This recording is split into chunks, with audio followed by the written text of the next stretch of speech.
Doctor दिनरार बिथाङा सासे गोरों सुबुं जानो हागौ नाथाय गोरों जाब्लाबो मा जानो जेराव हारिनि मोजांखौ सानालासे गावनि स्वार्थबाजिनि थाखाय गावनि राजखान्थिनि लाबा-लाबनि थाखाय बिटिआर गोरोबथाखौ पिआइएल होनाय सुबुंखौ बर' हारिनि मोनसे गोथार आफाद बर' थुनलाइ आफादाव लोगो आफादगिरि जानो समाया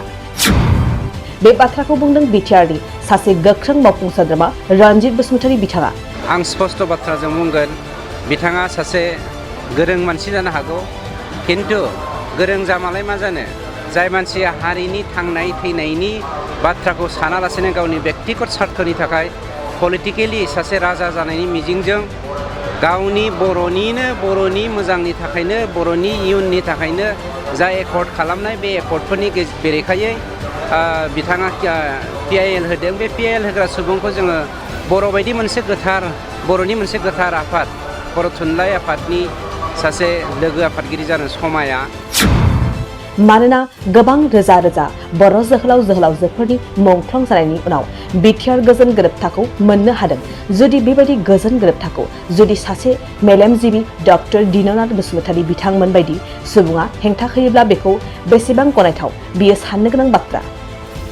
लोगोसे दिनैनि 60थि बर' थुनलाइ आफादनि बोसोरारि जोबथा हाबाफारिनि गेजेरजों बिटिआरनि मावफुं सोद्रोमा रनजित बसुमतारी बिथाङा फोरमायबावोदि बर' थुनलाइ बायदि आफादखौ मोनसे बर' हारिनि सिनस्रि महरै जों गनायनो नांगोन होननानै फोरमायो।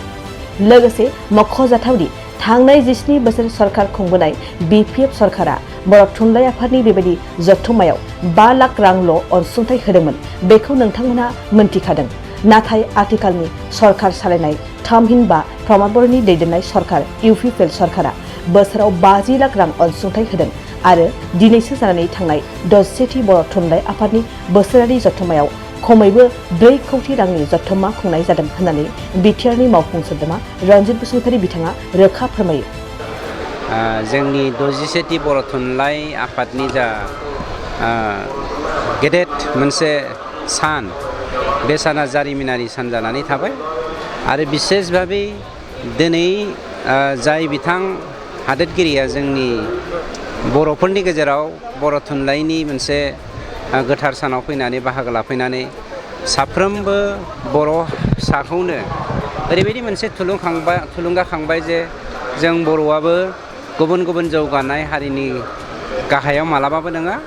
जोंबो जौगानाय हारिनि गेजेराव मोनसे जौगानाय हारि थुनलाइ बिथिङावहाय गतिके अब्लाबो बिथाङा फैनायनि गेजेरजों जोंखौ थुलुंगादोंब्लाबो जोंहा मावनांगौ माखासे खामानि दंबावो बे खामानिफोरा जादों राव आरो थुनलाइखौ फोथांना लाखिनायजों लोगोसे जोंनि हारिखौ जोंनि रांखान्थिखौ जोंनि समाज बेबस्थाखौ जोंनि धोरोम खान्थिखौ जोंनि राजखान्थिखौ मुलुग दरबाराव बोखांनांगौनि मोनसे सम दंबावो ओंखायनो जों गासैबो जेखि राजखान्थि हान्जानि जायाथों मानो जेखि माहारियारि आफादावनो थायाथों मानो साफ्रोमबो बर' फिसायानो खौसे जानानै हारिनि जौगाथायनि थाखाय मावनांगौ आरो थुनलाइ बायदि मोनसे आफाद जायखौ जोङो बर' थुनलाइ आफाद होननानै बुंगोन बे आफादखौ जोङो सिनस्रि महरै बाहायनानै जोङो जौगानायनि जा हान्थिनाय बे हान्थिनायाव जोङो बिथिंखौ स्रां खालामनो हागोन होननानै दिनैनि जा हाबाफारि बे हाबाफारिनि गेजेरजों हमदांनो हादों। बावैसो सिगां लेङाइ आफादगिरि बिथांखौ बर' थुनलाइ आफादनि एरख'दों माबायदि फोरमायनो गावनि मावनायनि फिथाइखौ गावनो मोनदों। बिथाङा आं स्पष्ट बाथ्राजों बुंगोन बिथाङा सासे गोरों मानसि जानो हागौ किन्तु गोरों जामालाय मा जानो जाय मानसिया हारिनि थांनाय थैनायनि बाथ्राखौ सानालासेनो गावनि बेक्तिगत स्वार्थनि थाखाय पलिटिकेलि सासे राजा जानायनि मिजिंजों गावनि बर'नि मोजांनि थाखायनो बर'नि इयुननि थाखायनो जा एकर्ड खालामनाय बे एकर्डफोरनि बेरेखायै बिथाङा पिआइएल होदों बे पिआइएल होग्रा सुबुंखौ जोङो बर' बायदि मोनसे बर'नि मोनसे गोथार आफाद बर' थुनलाइ आफादनि सासे लोगो आफादगिरि जानो समाया जायनि थाखाय जों दिनैनि थुनलाइ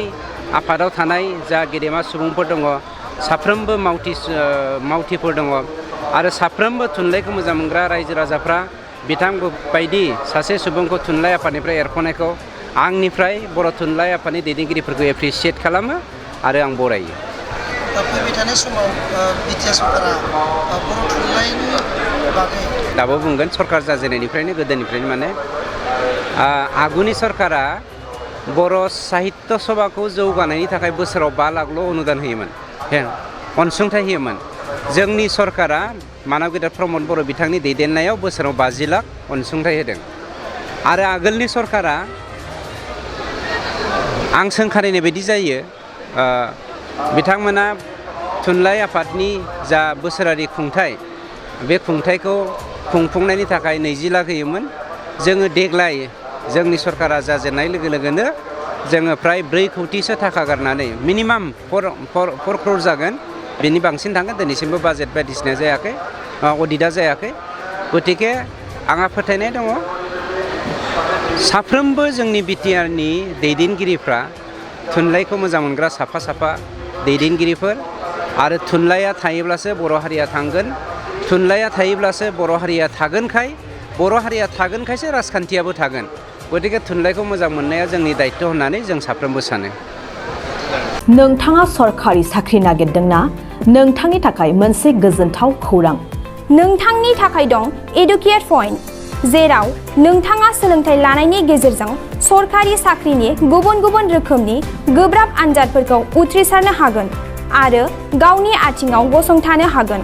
बे एडुकेट पइन्टआव नोंथांमोना SSC bank PO bank clerk bank एसअ इउपिएससि एफएससि डिफेन्स रेलवे स्टेट इन्सुरेन्स एएअ एडिअ एसिस्टेन्टजों लोगोसे स्टेट लेभेल जब आरो माखासे सरकारि साख्रिनि आनजादाव गोनांथि जानाय आयदाफोराव सोलोंथाइ लानो हागोन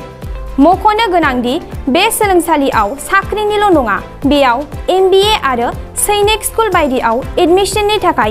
एन्ट्रेन्स होनो थाखायबो सोलोंथाइ लानो हागोन बे सोलोंसालियाव गाहाम थाखो खथानि सुबिदा दं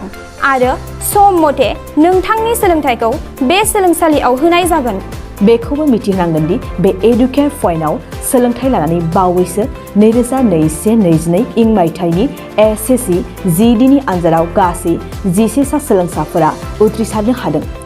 बारा नङा गासै 15,000 रांजोंनो नोंथाङा बे सोलोंसालियाव 6 दानसिम सोलोंथाइखौ लानो हागोन बे सोलोंसालिया क'क्राझार बरपेटा रड गवालपारा आरो बङाइगावआवबो दं क'क्राझाराव सोलोंथाइ लानो गोसो गुदुं जानाय सुबुंफोरा 70020261133 9101536360 70020261133 9101536360